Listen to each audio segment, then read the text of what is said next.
আসসালামু আলাইকুম student, online ক্লাসে তোমাদেরকে স্বাগত। আমরা অর্থনীতি প্রথম পত্রের প্রথম অধ্যায়টি পড়ছিলাম। গত ক্লাসে আমরা ধনতান্ত্রিক অর্থব্যবস্থা এবং সমাজতান্ত্রিক অর্থব্যবস্থার বৈশিষ্ট্য এবং এদের পার্থক্য সম্পর্কে জেনে নিয়েছি। এখন আমরা যে অর্থনীতিটা পড়ব সেটা হচ্ছে মিশ্র অর্থব্যবস্থা বা মিক্সড ইকোনমি। তাহলে মিক্সড বলতে বোঝা যাচ্ছে সেখানে যে কোনো অর্থ ব্যবস্থার মিশ্রণ হতে পারে।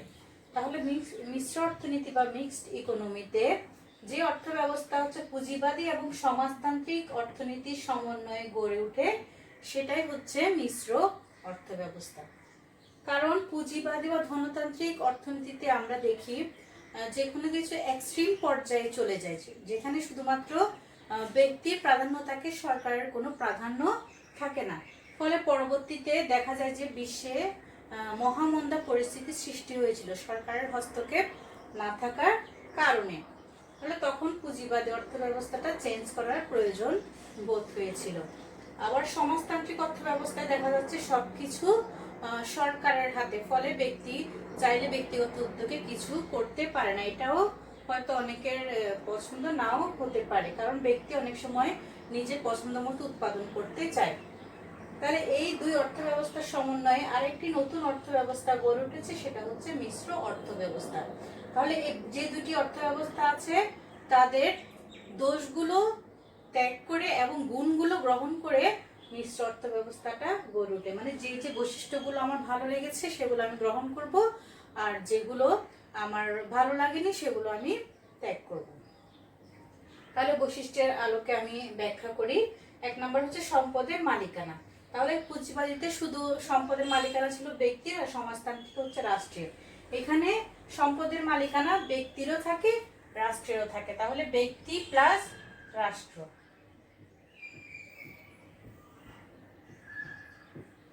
তাহলে সম্পদের মালিকানা ব্যক্তির যেগুলো সম্পদ সেগুলো ব্যক্তির কাছে থাকে, রাষ্ট্রেরগুলো রাষ্ট্রের কাছে থাকে। তাহলে দুটো মালিকানায় প্রচলিত রয়েছে এ ধরনের অর্থ ব্যবস্থায়। তারপর ভোগ এবং উৎপাদন ক্ষেত্র হচ্ছে নিয়ন্ত্রিত। পুঁজিবাদীতে ছিল অবাধ ভোগ, যা ইচ্ছা তা ভোগ করতে পারতো, উৎপাদন করতে পারতো, আর সমাজতান্ত্রিকে কিছুই পারতো না। তাহলে দুইটার মাঝামাঝি হচ্ছে নিয়ন্ত্রিত মানে যেগুলো সমাজের জন্য উপকারী সেগুলো উৎপাদন করা হবে এবং ভোগ করা হবে, আর যেগুলো সমাজের জন্য অপকারী সেগুলো উৎপাদন এবং ভোগের উপর নিষেধাজ্ঞা আরোপ করা হবে, যেমন তামাক, সিগারেট, এগুলোর উপর ভোগ উৎপাদন নিয়ন্ত্রণ করা হবে। এরপর হচ্ছে সরকারি ও বেসরকারি বিনিয়োগ। যেহেতু মালিকানা ব্যক্তিরও আছে, রাষ্ট্রেরও আছে, সেহেতু ব্যক্তির পক্ষ থেকে আসবে বেসরকারি বিনিয়োগ, রাষ্ট্রের পক্ষ থেকে আসবে সরকারি বিনিয়োগ বিভিন্ন শিল্প খাতে। এরপর হচ্ছে শ্রমিকের স্বার্থ সংরক্ষণ। আমরা জানি পুঁজিবাদী অর্থ ব্যবস্থায় শ্রমিকদেরকে শোষণ করা হয়, মালিক সব মুনাফাগুলো ভোগ করে এবং শ্রমিকদেরকে শোষণ করে। আর সমাজতান্ত্রিকে শ্রমিকদেরকে একেবারে ন্যায্য মূল্য দেওয়া হয়, সবাইকে সমান দেওয়া হয়। তবে এখানে শ্রমিকের স্বার্থ সংরক্ষণ করা হয় মানে যেহেতু ব্যক্তি থাকে, ব্যক্তি যদি মালিক হয়ে থাকে তাহলে সে চেষ্টা করে শ্রমিকদেরকে যথাযথভাবে তাদের দাবি দেওয়া পূরণ করতে, যতটুকু তার সম্ভব হয়। অর্থাৎ এক্সট্রিমে না যেয়ে শোষণ না করে তাদের স্বার্থ সংরক্ষণের ব্যবস্থা করা হয়। এরপর হচ্ছে দাম ব্যবস্থা। তাহলে পুঁজিবাদীতে আমরা দাম ব্যবস্থা পাই স্বয়ংক্রিয়, সমাজতান্ত্রিকে পাই সরকার যা নির্ধারণ করে দেয়। তাহলে সরকার যে দাম নির্ধারণ করে দেয় সেটা ব্যক্তির ভালো নাও লাগতে পারে। তাহলে আমি দাম ব্যবস্থার ক্ষেত্রে আমি পুঁজিবাদীকে আনতে চাচ্ছি। তারা মিশ্র অর্থ ব্যবস্থায় দাম ব্যবস্থা হচ্ছে পুঁজিবাদীর মতো, অর্থাৎ স্বয়ংক্রিয় দাম ব্যবস্থা। এই যে চাহিদা এবং যোগান পরস্পরকে ছেদ করে যে দাম ব্যবস্থা নির্ধারিত হয় সেটাকে আমরা আগেই বলেছি স্বয়ংক্রিয় দাম ব্যবস্থা বলে। তাহলে মিশ্র অর্থ ব্যবস্থায়ও এই ধরনের দাম ব্যবস্থা অনুসরণ করা হয় পুঁজিবাদীর মতো। তাহলে এই যে দাম ব্যবস্থা বা স্বয়ংক্রিয় দাম ব্যবস্থা কোন কোন অর্থ ব্যবস্থায় প্রচলিত, এটা যদি আমাদের এটা যদি আমাদের এমসিকিউতে আসে আমরা মিশ্র অর্থ ব্যবস্থার কথাও বলবো, পুঁজিবাদী অর্থ ব্যবস্থার কথা বলবো। শুধু পুঁজিবাদী যদি আমি রাইট আনসার দিই হবে না, মিশ্রতেও একই ব্যবস্থা অনুসরণ করে। সমাজতান্ত্রিকে যে সরকার নির্ধারণ করে দেয় সেটা ওরা অনুসরণ করে না। এরপর হচ্ছে মুনাফা অর্জন। তাহলে ব্যক্তি যেহেতু আছে অবশ্যই সে মুনাফা অর্জন করে উৎপাদন কাজ পরিচালনা করবে। তারপর বন্টন ব্যবস্থা, যেহেতু সরকার সবকিছু সরকারের মালিকানায় সবকিছু নেই, সরকার সমানভাবে বন্টন করে দেয় না, সেহেতু বন্টন, এখানে বন্টনটা হচ্ছে পুঁজিবাদীর মতো অসম বন্টন। অর্থনৈতিক পরিকল্পনা, তাহলে এখানে ছিল সমাজতান্ত্রিকে ছিল কেন্দ্রীয় পরিকল্পনা আর এখানে ছিল ব্যক্তিকেন্দ্রিক পরিকল্পনা, কিন্তু মিশ্রতে যেহেতু ব্যক্তি এবং রাষ্ট্র উভয় আছে সেহেতু যার যার পরিকল্পনা তার, আর রাষ্ট্রের অর্থনৈতিক পরিকল্পনাগুলো হচ্ছে সরকারের। একচেটিয়া ক্ষমতা, তাহলে অনেক ক্ষেত্রে ব্যক্তির একচেটিয়া ক্ষমতা এ ধরনের অর্থ ব্যবস্থায় থাকতে পারে।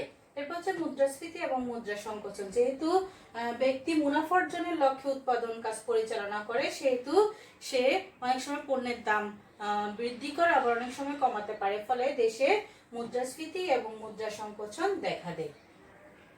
তাহলে এটাই হচ্ছে আমাদের মিশ্র অর্থ ব্যবস্থা।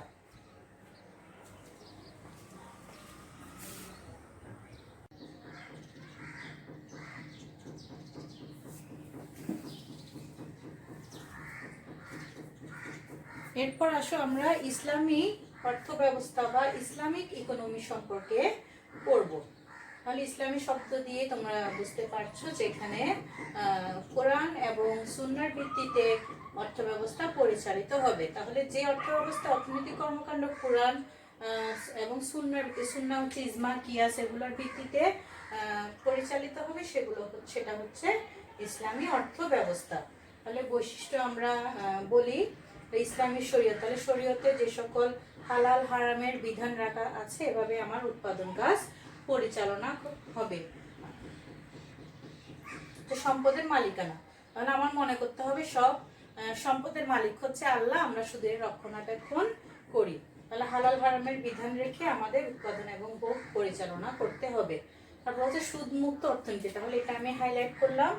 তাহলে একমাত্র সুদমুক্ত অর্থনীতি হচ্ছে আমাদের ইসলামী অর্থ ব্যবস্থা, আর বাকি তিনটে অর্থ ব্যবস্থায় সুদ জড়িত রয়েছে, কারণ এই সকল অর্থ ব্যবস্থার প্রধান উদ্দেশ্য ছিল মুনাফা অর্জন। সমাজতান্ত্রিকে যদিও জনকল্যাণ ছিল, তবে সেখানে ব্যাংকিং ব্যবস্থাটা ছিল সুদের ভিত্তিতে পরিচালিত। তারপর হচ্ছে সম্পদের বন্টন, যেহেতু ইসলামী অর্থ ব্যবস্থা, ইসলামে ধনী গরিব সবাইকে সমানভাবে বন্টন করে দিতে বলা হয়েছে, সেহেতু সম্পদের বন্টন হবে সুষম। শ্রম অধিকার সংরক্ষণ, যেহেতু হাদিসে বলা আছে শ্রমিকের ঘাম শুকানোর পূর্বে তার মজুরি দিয়ে দাও, তাহলে এখানে ওই হাদিস অনুসরণে শ্রম অধিকার সংরক্ষণ করা হয়। তারপর হচ্ছে বাইতুল মাল, বাইতুল মাল বলতে বোঝায় সরকারি কোষাগার, যেখানে সরকারের বা সরকার জনগণ থেকে যে আয়গুলো হয় এই আয়গুলো জমা থাকে। তাহলে ওখানে যে কোনো জনগণ, সাধারণ জনগণ যাদের অর্থ সম্পদের প্রয়োজন বা জীবন ধারণের জন্য টাকা পয়সা বা যে কোনো প্রয়োজন, তারা বাইতুল মালে গিয়ে তাদের প্রয়োজনীয় জিনিস সংগ্রহ করতে পারে। বাইতুল মালের বিধান রয়েছে। এরপর হচ্ছে সামাজিক নিরাপত্তা, যেহেতু ইসলামী অর্থ ব্যবস্থা জনকল্যাণ বা ইসলামী কোরআন সুন্নাহর ভিত্তিতে পরিচালিত, এখানে সামাজিক নিরাপত্তা নিশ্চিত হয়। অপচয় হ্রাস, যেহেতু অপচয়কারী শয়তানের ভয়, তাহলে ইসলামী অর্থ ব্যবস্থায় উৎপাদন ভোগের ক্ষেত্রে কোনো অপচয় করা হয় না। সর্বোপরি হচ্ছে জনকল্যাণ, তাহলে ইসলামী অর্থ ব্যবস্থার মূল উদ্দেশ্য হচ্ছে জনকল্যাণ নিশ্চিত করা।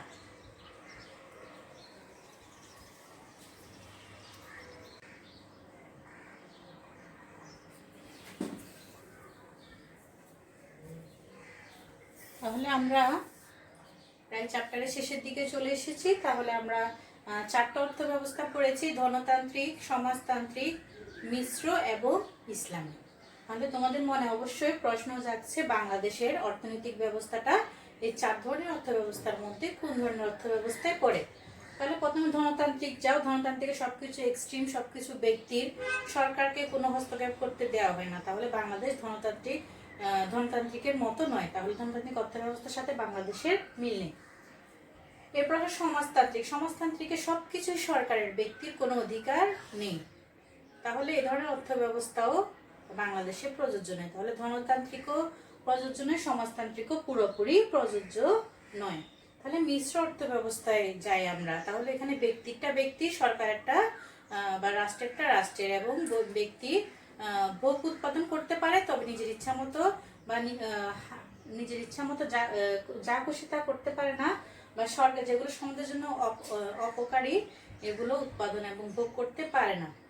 তাহলে দেখা যাচ্ছে মিশ্র অর্থ ব্যবস্থার সাথে বাংলাদেশের অর্থ ব্যবস্থা অনেকাংশে মিল রয়েছে। আমরা একটু আগে মিশ্র অর্থ ব্যবস্থার যে বৈশিষ্ট্যগুলো আলোচনা করেছি তার আলোকে বাংলাদেশের অর্থ ব্যবস্থা অনেকখানি মিলে যায়। তাই আমরা বলতে পারি বাংলাদেশের অর্থ ব্যবস্থাটা হচ্ছে মিশ্র অর্থ ব্যবস্থা বা মিক্সড ইকোনমি। এরপর আমরা সবশেষে পুরো চ্যাপ্টার পড়ার পরে আমার তাহলে অর্থনীতি সম্পর্কে আমার অনেক প্রশ্ন যাচ্ছে। এই প্রশ্নগুলোর উত্তর দেওয়ার জন্য আমি শেষে এসে আবার কাভারেজ করতেছি অর্থনীতির সংজ্ঞাটা কি। অর্থনীতির সংজ্ঞার বেস্ট সংজ্ঞা দিয়েছেন এল রবিন্স। তাহলে এল রবিন্সের মতে অর্থনীতি এমন একটি বিজ্ঞান যা অসীম অভাব ও বিকল্প ব্যবহারযোগ্য সম্পদের মধ্যে সম্পর্ক স্থাপনে মানব আচরণ নিয়ে আলোচনা করে। তাহলে এখানে অনেকগুলো ভাগ আছে। অর্থনীতি হচ্ছে একটি বিজ্ঞান, এটা একটা বিজ্ঞানসম্মত আলোচনা যেখানে অসীম অভাব এবং বিকল্প ব্যবহারযোগ্য সম্পদ। তাহলে আমরা জানি আমাদের অভাবগুলো অসীম, মানে অভাবের কোনো শেষ নেই। একটা অভাব শেষ হলে আর একটা অভাব দেখা দেয়। কিন্তু আমার অভাব পূরণের জন্য যে সম্পদ বা টাকা পয়সা থাকে বা বিকল্প ব্যবহার কোনো সম্পদ থাকে, সেগুলো হচ্ছে যে কোনো দেশেই সীমিত বা যে কোনো মানুষের জন্য সীমিত। তাহলে এই সীমিত সম্পদ এবং অসীম অভাবের মধ্যে একটা সমন্বয় সাধন করতে গেলে মানুষের বিভিন্ন আচরণ দেখা দেয়। মানব আচরণ নিয়ে অর্থনীতি আলোচনা করে। এই জন্য দেখা যায় অর্থনীতি পড়তে খুবই মজা লাগে, কারণ অর্থনীতির বিষয়গুলোর সাথে মানুষের মনস্তাত্ত্বিক বিষয়গুলো, আচরণগত বিষয়গুলো অনেকগুলো মিলে যায়। যেমন দেখো আমি বলছি যে কোনো জিনিসের দাম যদি বেড়ে যায়, এটা আমি আগের মতো কিনতে চাই না, তার মানে দাম বাড়লে চাহিদা কমে। এই কথাটাই অর্থনীতিতে চাহিদা বিধি নামক একটা বিধির মাধ্যমে উপস্থাপন হয়েছে। তাহলে অর্থনীতি একটি বিজ্ঞানসম্মত আলোচনা যেটা অসীম অভাব এবং বিকল্প ব্যবহারযোগ্য সম্পদের সম্পর্ক স্থাপনে মানব আচরণ নিয়ে আলোচনা করে। তাহলে অর্থনীতি বিষয়টা মুখস্থ করার বিষয় নয়, একটু বুঝে পড়লেই তুমি নিজের মতো করে পড়াটা বুঝে নিতে পারবে। আর যেগুলো গ্রাফিক্যাল বা চিত্রভিত্তিক আলোচনা, এগুলো যখন আমরা বুঝিয়ে দেবো এগুলো ফলো করলেই পারবে। তাহলে দেখো অর্থনীতি দুই প্রকার। 1933 সালে সুইডেনের অসলো বিশ্ববিদ্যালয়ের অধ্যাপক র্যাগনার ফ্রিস অর্থনীতিকে দুভাগে ভাগ করেছেন।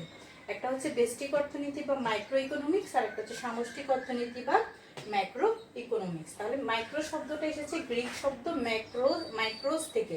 তাহলে গ্রিক শব্দগুলোতে সি এর পরিবর্তে কে ইউজ করা হয়। মাইক্রোস অর্থ হচ্ছে ক্ষুদ্র, আর ম্যাক্রো হচ্ছে গ্রিক শব্দ ম্যাক্রোস থেকে এসেছে, যার অর্থ হচ্ছে বৃহৎ। তাহলে বেস্টিক অর্থনীতিতে ক্ষুদ্র বিষয় আলোচনা করা হয়, যেমন একজন ব্যক্তির ভোগ, একজন ব্যক্তির আয়, এগুলো নিয়ে আলোচনা করা হচ্ছে বেস্টিক অর্থনীতির আলোচনার বিষয়বস্তু। সামষ্টিক অর্থনীতি হচ্ছে সমাজের সবাইকে নিয়ে। তাহলে একটি সমাজের বা একটি দেশের সবার আয় যদি বিবেচনা করা হয়, সেগুলোকে বলা হচ্ছে সামগ্রিক আয়, সামগ্রিক চাহিদা, সামগ্রিক যোগান। তাহলে সবার বিষয়গুলো যখন আলোচনা আসে, পুরো দেশের সবার, এটা হচ্ছে সামষ্টিক অর্থনীতির আলোচনার বিষয়বস্তু।